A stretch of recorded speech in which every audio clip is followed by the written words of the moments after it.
రాష్ట్ర ప్రభుత్వం బీసీలకు 42% రిజర్వేషన్ల అమలుకు చట్టబద్ధత కల్పించాలని నిర్ణయానికి కేంద్ర ప్రభుత్వం సహకరించాలని బీసీ ఐక్యవేదిక నాయకులు కోరారు.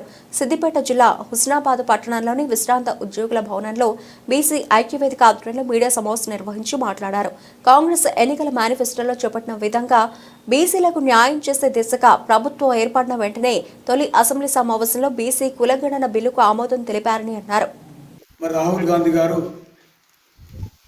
కులగణన మరి వారు పాదయాత్రలో ప్రజలకు హామీ ఇచ్చిన దాన్ని తెలంగాణ కాంగ్రెస్ ప్రభుత్వం వచ్చిన తర్వాత రేవంత్ రెడ్డి నాయకత్వంలో బీసీ కమిషన్ చైర్మన్గా ఎన్నికల ముందే పొన్నం ప్రభాకర్ అన్న గారిని నియమించడం, పోర్టుఫోలియో కూడా ప్రభాకర్ అన్న గారికి బీసీ మంత్రిగా ఇవ్వడం, మరి దాన్ని ఒక యుద్ధ ప్రాతిపదికన తెలంగాణ రాష్ట్ర ప్రభుత్వం మరి బీసీ కులగణన చేయడం జరిగింది.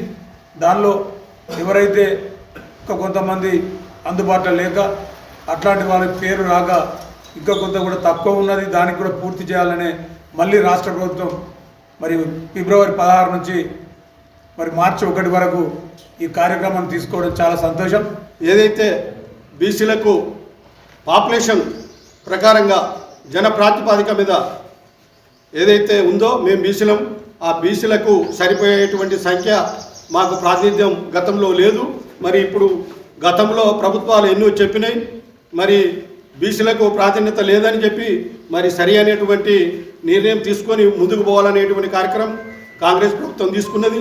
ఇందులో ఇవాళ కేంద్ర ప్రభుత్వం సుతా దీనికి సహకరించి రాబోయే రోజులలో స్థానిక సంస్థల్లో మా ప్రాధాన్యత బీసీలకు కావలసినటువంటి ప్రాధాన్యత మాకు ఇవ్వాలని నిర్ణయం తీసుకోవాలని ఈ సందర్భంగా బీసీల పక్షాన కోరుతూ సెలవు